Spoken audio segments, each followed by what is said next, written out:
What's up, y'all? You're kicking it with the Junkyard Dog on junkyarddogs.com.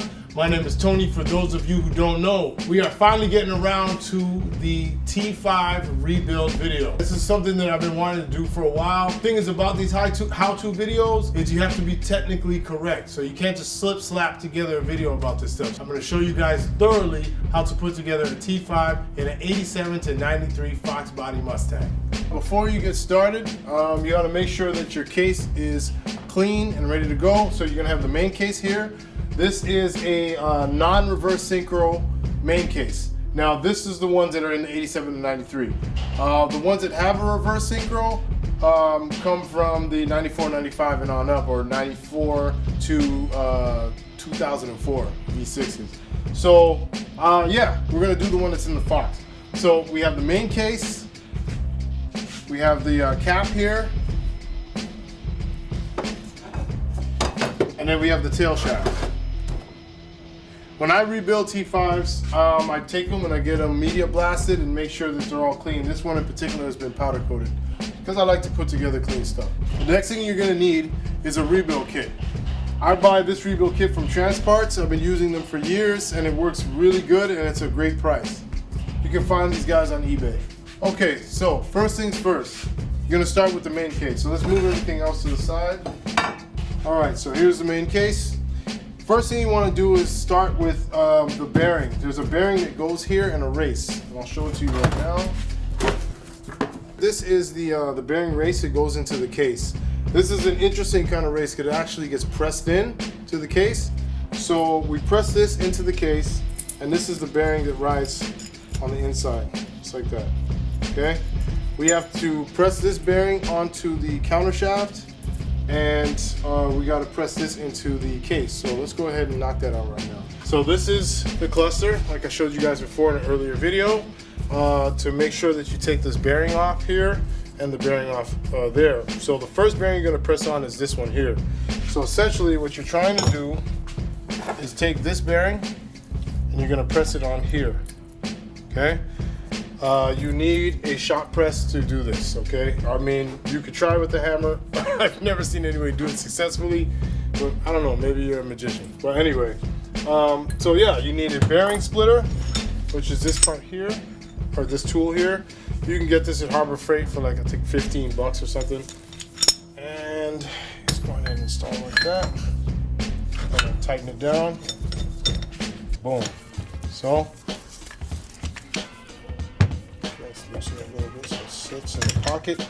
Sits in the pocket just like that. Okay? So you have the press set up just like this. I use blocks to give it a little bit of elevation, some 4x4 blocks. And slide it down in there. Just like that. So now that you have the cluster set up, you can take this bearing and just go ahead and rest it right here on the top.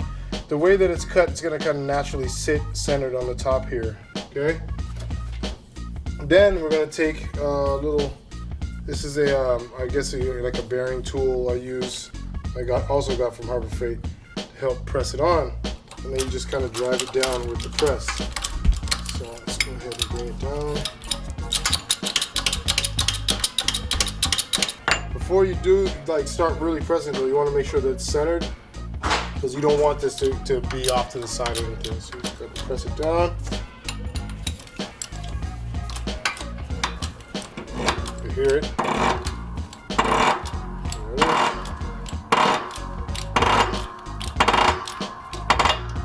You hear it bottom out, okay? When people do this, they don't realize that there's still about 30 thousandths left to press on to the countershaft. Or the cluster. They call it countershaft or cluster. It's an interchangeable term. If you don't press it on all the way, once the transmission heats up, it will press itself on the rest of the way. And when it does that, you're gonna have a bad shim. And if you have a bad shim, it's gonna walk. And when it walks, that's when the gears break. Okay, so this is a big problem for a lot of builders. So we got it on there. You see it's sitting flush, but it actually goes down just a little bit more. And I'll show you guys what I mean in a sec. So I take the old bearing that I broke off, the old bearing race that I broke off here. I turn it upside down. Okay, so it touches the other bearing and just like that. That's how I build up that stack. And then I take the press and I go down again. You got to be very certain that it sits right in the middle or it's not going to work. Okay, and boom. Just take out the cluster here. When you look, very, very slightly, you're going to see that the bearing sits underneath the surface of the cluster right here, just very slightly, where you can catch your nail on it. It's not going to be flush, okay? So that's what we do for the cluster. We prepared the cluster now to be installed. Now we have to install the race into the case. So next, we're going to take the race. This is the case race, okay? Because you can tell because it's flat on the back. It's got a rubber O-ring on the outside here. Now, when you're installing this, you want to make sure that this O-ring is not dry because it'll tear, and if it tears, it's going to leak like you wouldn't believe. So, what I like to do is I like to either take some Vaseline or just a little bit of grease and kind of lubricate the O-ring a little bit. Not too much, just enough to kind of get it around here. And the bore that it's going into is this one right here. Okay, so the way it works is you take this and you go on the inside and it presses in from in there. Okay, that's how it goes in. So what we do is we're going to go set up the press and get this installed. All right, so now that we put a little bit of grease around on the O-ring, we want to use some of this Permatex Thread Locker Red around the edge or the lip of the race. This stops it from coming back out. So let's go ahead and do that right now. All right, good. That's good enough. Place it in the bore in the case. Okay. The way the case is made, it make sure that it's in there straight. Okay. Don't put it in crooked. You're gonna have a hell of a problem. All right. So now that we've got this in there set up, we put the bearing press little piece of aluminum here. You got this pipe, and then we're going to use this other piece up top, and then you just bring it down, bring the press down. You got to make sure everything's centered. If it goes in crooked, press it back out and try it again.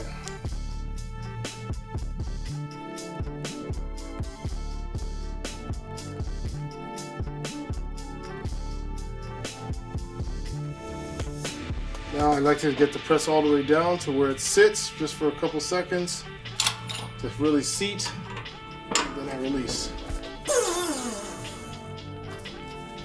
Yes, my press farts. All right, so, and on the front, it should be flush, okay? You shouldn't see it like sunken in or anything, it should be flush, okay? So you just take a look, let's make sure that's in there.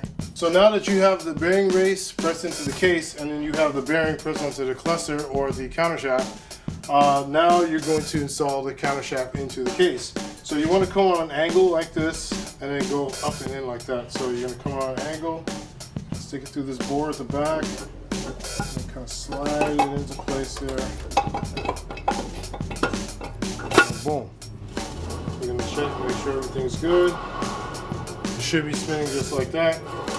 Okay, and there you have it. So now the next thing you want to do is install the bearing on the top. Now remember, once you install this bearing on the top, you cannot get it back out without ruining the bearing. So please guys, take caution when you're doing this part. Okay, so for this part here, we're talking about putting on the rear bearing. So it's the same kind of bearing as the one on the front, but this one has an open race. Okay, the other one had a closed race. This one's an open race. To install this, we're going to use these two pieces of steel, and what it's going to do is we're going to lift the cluster and we're going to go ahead and slide them underneath the cluster here. The reason why we're doing that is we're giving the cluster a solid place to be pressed on rather than having the bearing get crushed by pressing against the race. Okay, so we're not going to do that. Then you take this bearing here, press it, and you just put it on top just like that, or we bring it back over to the press. All right, so now that we have the two pieces of steel holding the cluster up and you have the bearing there ready to get pressed on, you're gonna take a piece of pipe or tubing, steel tubing. I have this one cut to the exact length it's going to take to press this bearing on. But if you have a longer piece of tube, that's fine too. I'm going to put this little bearing, press right here on there, and then you start pressing it.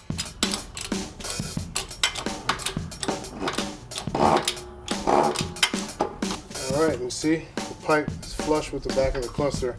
That's how I know it's all the way down to the bottom. Remove your little steel shims here, or steel plates. Drop it in. There it is. Okay? So after that's finished, your cluster is installed. Okay? Now we gotta put on the retainer plate and the reverse idler. Okay? Go. All right, so once we reach this stage, you're gonna take the open bearing race here, and you're gonna go ahead and install it just like that, okay? Sometimes it'll be a little stubborn, but it'll get in there. Just make sure there's nothing binding. Okay, should spin smoothly. Once that's in there, this is called the idler shaft, okay? We're gonna install the idler shaft next. So to do that, first things first, you're gonna put it in. Then you're gonna take the idler. This is the idler right here. Reverse idler to be exact. And it's gonna face this way in the case. Put that on there just like that. After you do that, there's a rubber O-ring. This stops the idler from bottoming out against the aluminum, causing like metal shavings flying around in there. So you kind of put that on the shaft as well. All right, so once you put the idler in there, you just check and make sure that it's smooth back and forth. It's not binding on anything. And then at the idler shaft, there's a hole there for a roll pin. Make sure that it's facing up so that you can install the roll pin, okay? Let's go ahead and knock that out right now. So here's a roll pin. So this roll pin gets installed in this little hole that you see down in there. Can you see it? So I take the roll pin, we're gonna stick it in here just like this. Boom. It's kind of hard, you gotta hold the roll pin and the punch at the same time, just give it a tap to get it started. Okay, and that's in there. See, that's in there like that. Now, then sometimes the race will come back off from the bearing we just installed, but it's not a big deal. Okay, we could always just reinstall it. And you knock the roll pin down till it's just underneath the lip here, and you're okay. Okay, so as you can see there, the roll pin's installed. So here we have it. This is where the roll pin is, and now it's installed. It's got to be underneath this little part right here. Okay, so there it is. This is a cluster retainer plate. This is one of the items that if you're going to build a high performance T5 that you've got to get rid of. So if you go on eBay, you can find a plate called a cluster support plate for T5. It's a thick piece of steel. I usually have one in here, but they're very popular as far as like the high performance guys. Because here's the thing, I'd like to show you guys this. Let's pop this race out again. So with this race, it sits in this and it holds it in place. But if you look, it only holds it in 4 places. On this corner, that corner, that corner, and that corner, right? So try to imagine you're putting 350 foot-pounds of torque through it and it's only holding it literally by these 4 little corners. So a cluster support plate holds it all the way around. It's a thick piece of steel and it doesn't flex. See, under load, this thing tends to flex like a pancake. It's really too thin. So I always suggest if you're gonna do something high performance outside of what's stock, change this out. Now that you've got the countershaft in there, we have to measure for shim, an end play. So basically what that means is this, if you don't install it right, it's gonna wanna move back and forth like that, or up and down, I guess, in this position, but it's gonna wanna move back and forth. You don't want it to do that, you want it to stay put, okay? This is one of the main problems why your 4th or 3rd gear gets chewed up, is because this thing's walking around, okay? So over the years, if you don't re-shim them, it gets wider and wider and wider until your third gear breaks. So first you're gonna install, and this is the shim. This is what actually is used by Ford or by Tremec, actually I should say, to make it tight, so that when you put it on there, it's the right distance. This is the shim that was in there, but because we're using new bearings and we don't know the specification of those new bearings, we're gonna go ahead and install the plate, the retainer plate, without it, measure the end plate, and then put in the right shim. So to do that, go ahead and install the bolts. It's 4, and they torque down to 18 to 20 foot-pounds. Make sure you torque it to spec. Do not cheat on this part. Torque it to spec. Don't try to save 2 minutes by just screwing them down, because if it's on there too tight, you'll get an incorrect reading. Okay?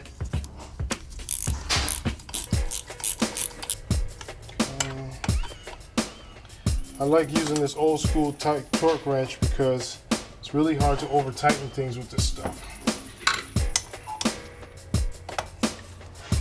If you're not using a really high dollar torque wrench, make sure you're still not getting bound up. So what I mean by up and down action is this. Okay? If your transmission is doing this, you're definitely gonna chew your fourth and third gear up. Okay? So you're good. It's walking all over the place. So I got another Harbor Freight tool here, and it's used to measure the end plate. So let's mount this up. We mount it on the end right here. You're gonna make sure that it's right above. So you just gotta take your time in setting this up. This is a crucial part, so I wouldn't rush this. You want to wait a few seconds to make sure it's not walking, meaning that the needle's not moving. Then you zero it out. Okay. So now you get the dial indicator at 0. All right. So what you're gonna do is you're gonna reach in, grab the cluster, and you're gonna push up on it slowly. And then I take my hand here and help it up. You want to do it slow and smooth. Okay. No jerking motions. Okay. Okay. Now, I'm gonna let you guys know straight up. If this reading is anywhere below 90,000, something is wrong. Okay. It's never usually under 90,000. So it'll be 90 to like 135. So it just read 56, which means there's a problem. Which means that my hand can't get it to engage enough. Okay. So what do? I get a screwdriver. I go underneath the cluster here. Resend it to 0 here. Get it underneath. Lift it. And we'll continue to lift. Now that we got the retainer plate on there, you want to raise the cluster up and down to get the reading. As you can see, the needle moving. But here's the problem. Sometimes it binds up in there, meaning that this race will not push all the way up in the retainer. It happens for various reasons. Sometimes the fit is just bad. Sometimes the retainer might have a little damage. There's no telling. So if that happens, you want to press the race into the retainer first, then turn down and put it into the case. That was the instance that we had to do with this. So yeah, but a lot of times like this one, it fits great. Fits right in. Didn't have any resistance. Yeah, this is fantastic. So anyway, but this one we had a little bit of issue. So you're gonna go in here, set it to 0, measure it. And we got it at 104. Do it again. It's 104. Let's do it one more time. 104. Okay. So with the cluster shaft, you have a tolerance of 2,000, plus or minus 2,000. So at 104, we can go 106, or we can go 102. This is not a very common shim for the cluster, but I happen to have one, which is a 105 actually. So this will work just fine.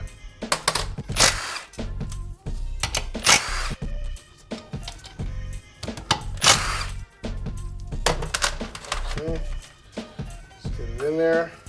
now that you've got the race back out, at this point you're gonna take something, wipe off in here, make sure it's clean.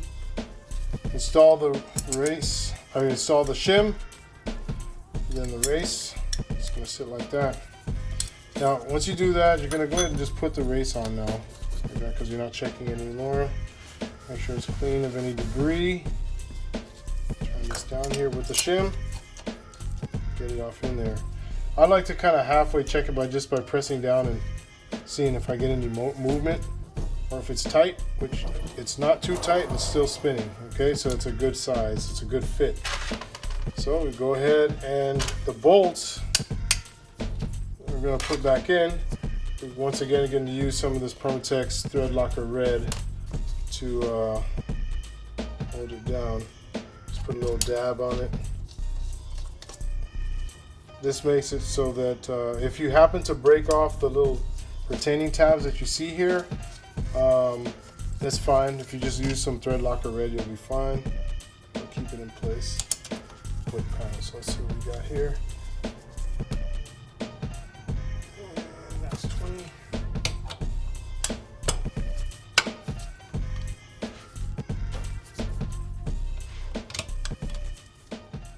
All right, so once again, once you get it all bolted down, it should spin like that.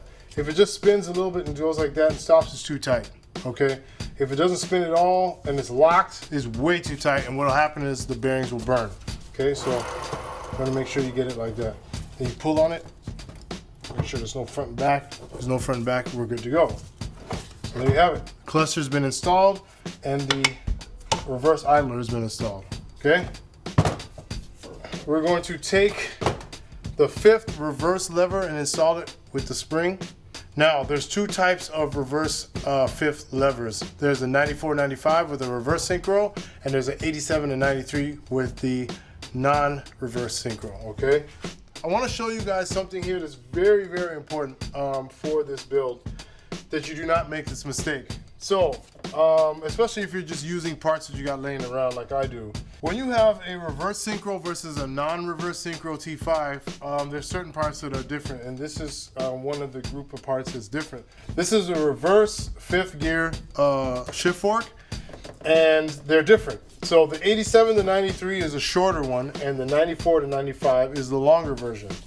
So if you put them side by side, and you measure it like that, you'll see the 94-95 is a little longer, okay? It's a little higher. Now the reason is because this, with the short spring here, is for the 94-95, okay? So the way the spring is, it needed a little bit more throw to get it into position, okay? But in the 87-93, it used a totally different spring setup. It used this spring, okay? The shaft actually passes through this spring, so it's set up where it goes over just like that, okay? To install the 5th reverse shift fork, you're gonna take this is what it swings on, okay? So this is like, it's like a bolt slash, see it goes in like that, swings back and forth. So you're gonna put a little bit of Teflon tape on there so it doesn't leak, not a whole lot. Just do not put thread locker on this, okay? It will give you the blues. All right, and just thread it in. This is a Torx 50 size little socket right here, I guess you can call it. It fits in right there. Let's get it in there, thread it in there just enough to get it to where it's poking into the case. But you're not gonna go in all the way, okay? Fork, install it on the shaft just like that. See how it moves around? Okay. Then this little fork goes this way, facing this way, and it goes down on the idler in here, okay? See it, just like that. Now, you see this round part here? This little roller? This roller is installed in this little slot right here, okay? So it actually sits like this and it rolls back and forth, okay? So that's essentially what we're doing on the inside here. So you're gonna stick this fork in there, on the shaft. You're gonna stick this fork on the idler. There's a little groove on the idler for it. And you just kind of lean it into the fork, and there you have it. Okay? Once you have that set up, you're gonna take the spring. So the long part of the spring here, this long part here attaches to this tab and pulls over the little fork right here, just like that. Okay? So I'm gonna do that on the inside here. Now there's a little tab or a little button right here that this side of the spring attaches to. Okay? So we're gonna go do that right now. And boom. There it is. So it's gonna look a little funky because the shaft actually passes through that. So let's get the shaft here. Let me show you. So here's the 5th reverse shaft, okay? When you install this, you wanna make sure, just clean it off, just make sure it's got no burrs. This has to be absolutely smooth. If it's not smooth, you take some Scotch-Brite and just get it back nice and buttery and smooth, all right? So there is a cavity on the back of the case right here. It's round, open. On the 9495s, it's a little bit more tight to keep this shaft in place. But on the 87 to 93s, it's a round hole, okay? All right, so you wanna make sure that this hole that goes all the way through is facing the outside of the case, because this is where the fork goes, okay? So let's pass this through the big hole, pass it through the little lever, and then through this spring. Let's go ahead and knock that out.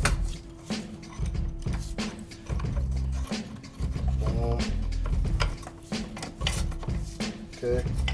Now once you got it inside, just like that, you're gonna want to turn it down and kind of roll it into the lever here. See it? Okay, so now it's in there. All right, boom.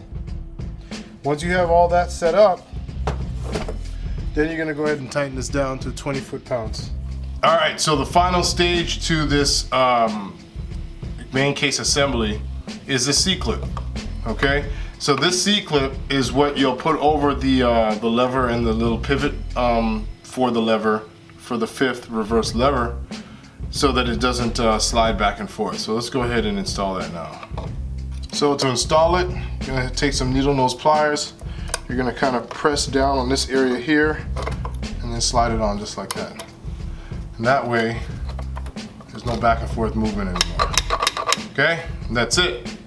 All right, so that concludes the main case assembly for the T5 transmission. This is a 3-part series, so the next part of this series, you're gonna be putting together the main shaft. The main shaft contains the 1st, 2nd, and 3rd gear. On the 3rd part of this video, we're gonna be putting together the input shaft / 4th gear, tail shaft, and final assembly.